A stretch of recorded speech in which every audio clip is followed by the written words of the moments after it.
जब उन्होंने भारत के मूल्यों और आदर्शों को प्रस्तुत किया, भारत ने उसको अंगीकार किया। लेकिन एक समय ऐसा भी आया, ये कला, ये मंचन, ये सिनेमा, एक कलाकार, ये केवल एक मंचन नहीं होता है, एक रचनात्मकता होती है। उस समय के समाज को एक नई दिशा देने का प्लेटफॉर्म होता, माध्यम होता है। ये जैसा परोसेगा, वर्तमान पीढ़ी उसको उसी रूप में अंगीकार करेगी। और इसीलिए मैं अक्सर कलाकारों से कहता हूं, फिल्म डायरेक्टर और प्रोड्यूसर से कहता हूं कि ऐसी फिल्में आनी चाहिए जो राष्ट्र के लिए प्रेरणा बन सके। अगर किसी डकैत को आप हीरो के रूप में प्रस्तुत करोगे तो युवा पीढ़ी उस डकैत को अपना आदर्श मानेगी।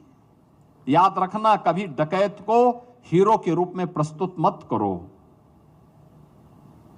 और नए सिरे में, नए भारत में अब आप देख रहे होंगे, ये जितने डकैत थे ना, उन डकैतों को दुनिया और कम से कम भारत ने तो किस प्रकार से दुत्कारा है।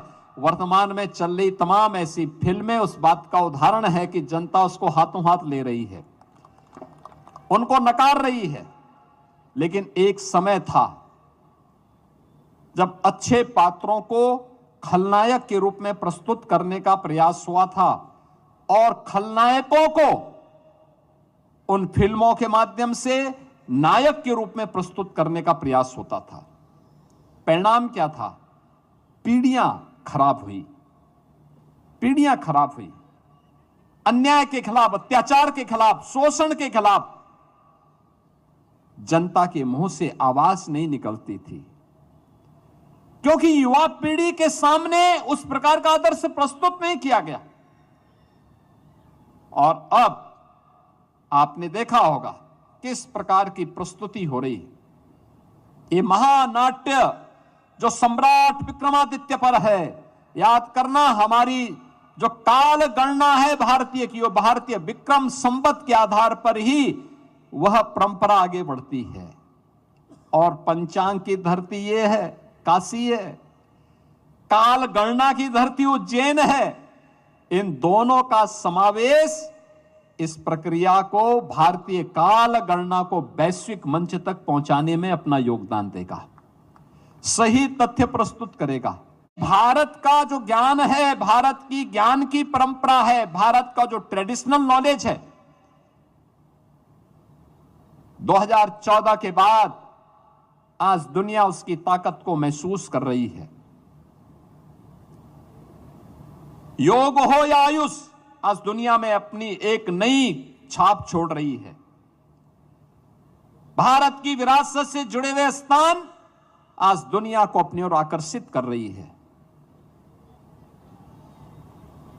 कुंभ की परंपरा हजारों वर्षों से, लेकिन कुंभ का आयोजन कैसे होना है? जब प्रधानमंत्री मोदी जी के मार्गदर्शन में जब प्रयागराज कुंभ 19 में हुआ तो उसने दुनिया का ध्यान आकर्षित किया। और जब गत वर्ष महाकुंभ का आयोजन प्रयागराज की धरती में हुआ तो 66 करोड़ श्रद्धालु दुनिया, देश और दुनिया से काशी की धरती पर आ गए। आप मुझे बताइए, क्या दुनिया में भारत और चीन के अलावा किसी देश के पास 66 करोड़ की आबादी रहती है? किसी के पास नहीं। लेकिन हमारे प्रयागराज में 66 करोड़ श्रद्धालु प्रयागराज महाकुंभ का हिस्सा बने थे।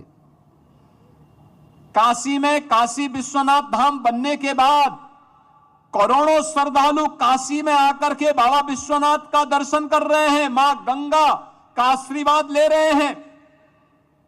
काशी के विकास, विरासत और विकास में अपना योगदान दे रहे हैं।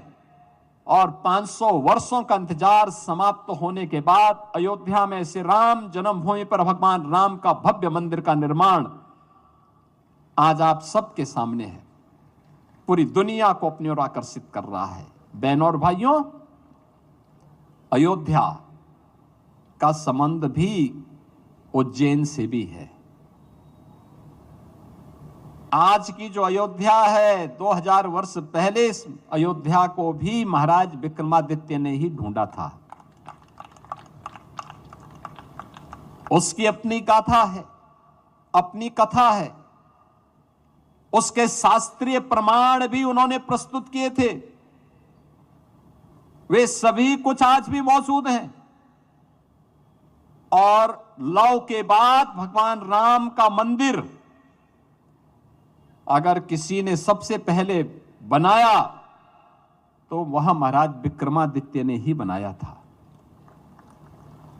यह परंपरा है जो आज प्रधानमंत्री मोदी जी के नेतृत्व में फिर से पूरी दुनिया को अपनी ओर आकर्षित कर रही है। काशी में शैव परंपरा की इस महत्वपूर्ण नगरी में मां गंगा के तट पर इस महानाट्य रूपांतरण का पहली बार प्रस्तुति इसलिए भी प्रासंगिक हो जाता है क्योंकि यहां पर माननीय मुख्यमंत्री जी ने जो बात कही कि 3 भाइयों की जोड़ी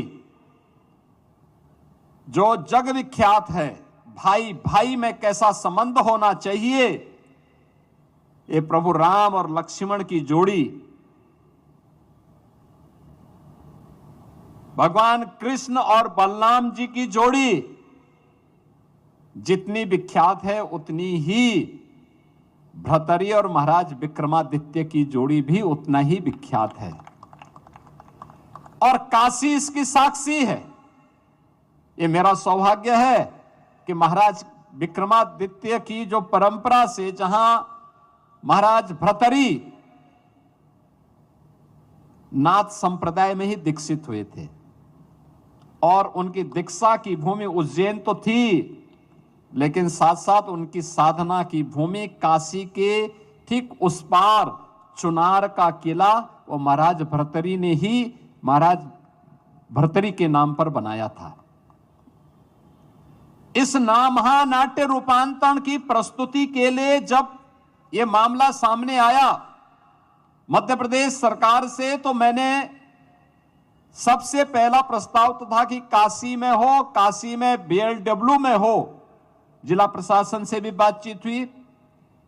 और दूसरा मैंने प्रस्ताव भी रखा था कि अगर यहां पे कोई अन्य कार्यक्रम हो रहे हो, पहले से बुक हो, उन स्थितियों में हम चुनार को भी इसके लिए चयन कर सकते हैं क्योंकि चुनार तो महाराज भर्तरी की साधना की स्थली है और उस किले के पुनरुद्धार के साथ साथ उसके सुंदरीकरण के एक बड़े कार्यक्रम को लेकर के वर्तमान में राज्य सरकार, उत्तर प्रदेश सरकार कार्य कर रही है।